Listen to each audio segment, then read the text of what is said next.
having overhauled the basics of pre-shot routine, backswing and through swing, and the long game in general over the last few weeks and months, it's important we turn our attention to the short game. The spring's coming, the season's going to be starting, and we don't want to get to April the 1st, then, oh, I've got to work on my short game. Let's get ready in advance. The other thing about work on the short game is that you can work on your posture and your grip. If you're going through a grip change or a posture change, it's quite hard to achieve when you're hitting full shots. When you're hitting smaller shots that don't require quite so much power, you'll be more able and more willing to make any grip changes that you need. It's hard to change the grip on the full shots, easier when you work on your short game. Now, what I want to refresh in your minds is that the short game is all about acceleration. People think that short shots are about being gentler, more controlled, less club head speed. It's the opposite. Everything that I teach you about the short game is actually to create an environment where acceleration is permissible and encouraged. If you're throwing a dart into a dartboard, it's not a deceleration, it's a smooth acceleration. And it's a lovely sense of tempo. The way you draw a dart back, you would not stack a dart back, you draw the dart back and then you accelerate. The same is true of snooker. You wouldn't twitch the cue back, you draw the cue back and then you accelerate the cue tip through the cue ball. So that's our underlying principle. Acceleration is the key. But I just want to talk to you about 4 dimensions of creativity with the short game. Now, at the end of the day, golf is hitting the ball with a stick. Let's not forget that. Okay, we can throw a ball, but the moment you put a club into your hand or hands, you're extending the ability of your hand, you're magnifying it from here to there. So the first thing we're looking for in short game shot is precision. So if I practice just with my right hand only, hopefully you can hear the swish. So there are 2 dimensions already. There's a creativity there, there's a speed, but there's a precision. If you hear thump or nothing, you've not been precise. You're trying to get the club head to shave the grass. Now when we do that, you can imagine the leading edge hitting the ball on the equator. You're going to thin the ball through the green. Even halfway below the equator to the South Pole, it's a bit thin. We're looking to get the leading edge as close to the South Pole of the ball without really disturbing the grass. If you can putt off concrete and mud, you can chip off concrete and mud. So let's just work with those 2 dimensions.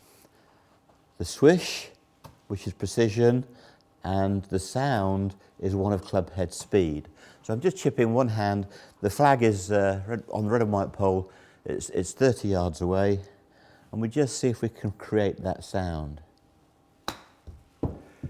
Okay. And then letting the ball release down to the flag. The simulator is set on the Abu Dhabi Golf Club. So the greens are quite fast here. So can you see what I'm doing? I've got good posture.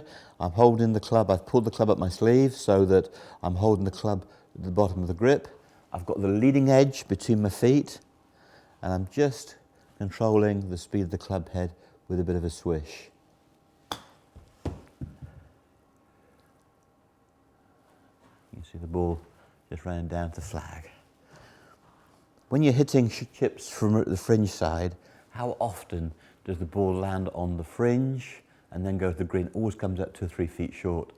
When you're playing a chip and run, wherever possible, try and get your first bounce to be on the putting surface because you know what the ball's going to do. It's a bit of a lottery if the ball lands first bounce on the fringe. So, blade between the feet, good posture, just chipping the ball down towards the flag.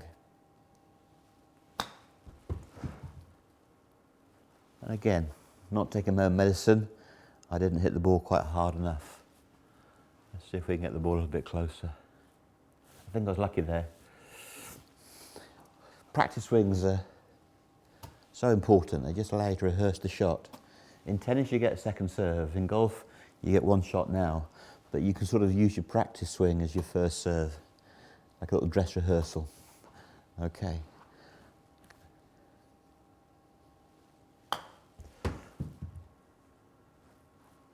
And that one, I got it to bounce on the green first bounce, and the distance was better.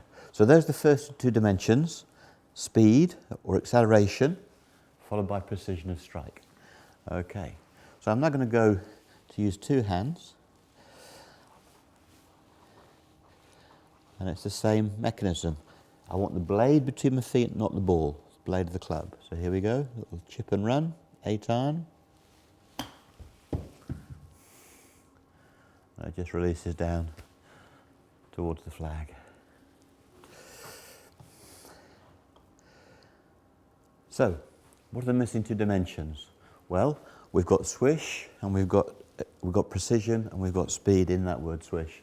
But we can have a cut spin swish or a draw spin swish. So when I'm playing the ball to release, because there's plenty of green here, I'm definitely in the square stance family as opposed to the open stance family, because I want the ball to release. Okay? I could even feel slightly closed and the face closed. That's the better way to fail, because I want the ball to release on the first bounce and run down towards the hole. The last thing you want when you're trying to play this type of shot is contact with the gun, or the ball digging its toes in first bounce. Again, when you're playing this shot, you can play it a hint clean. Play the shot out of the bottom groove, so you get a perfect blade and ball contact. So that and the swish will be so light, you're hardly touching the grass at all. Okay, you can see that I'm playing the ball, just first bounce on the green, and obviously you can see now that I've dialed in and I've got the 30-yard chip and run distance. Let's suppose I had more fringe and the edge of green was further away. Well, I've got a couple of options. I could go to a more lofted shot, of course. I could play a more lofted chip, or I can open my stance a touch. So let's suppose I want the ball to go over the fringe and stop a little bit more quickly.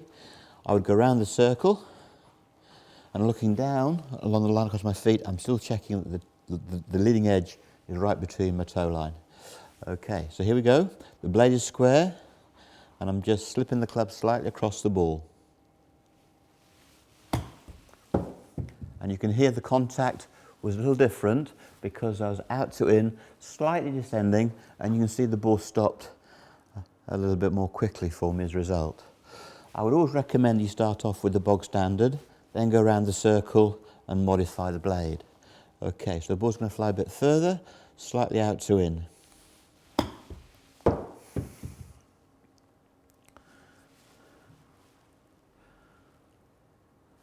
So you've got choices.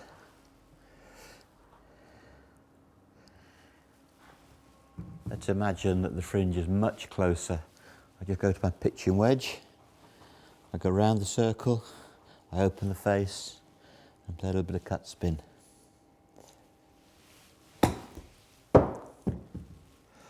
So you can see that I'm throwing the ball much further in the air and the ball's stopping more quickly. But in terms of risk, the less risk is when you take a straight face club. If you can putt it, putt it. If you can't putt it, play a running chip. If you can't stop a running chip in time, play a lofted chip. And if it's too far for a lofted chip, take more club or start to pitch. Okay, so here we go.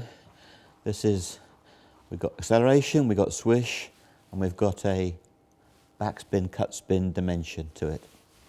You can hear in the strike, you can hear the backspin and the ball stopping quite quickly. Just to remind you, this is a 52-degree wedge. On a square swing, that wedge is worth 52 degrees. By going across the face, you add off 52, 62, 72, 82. So even though the face is oriented towards the target, by coming across the ball, the more I come across it, the more loft I add to the face. So there's great versatility. But going back to those two shots, when they want the ball to release, please keep the stance square and the blade square.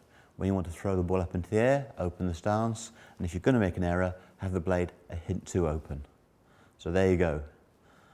Chipping, lofted and low.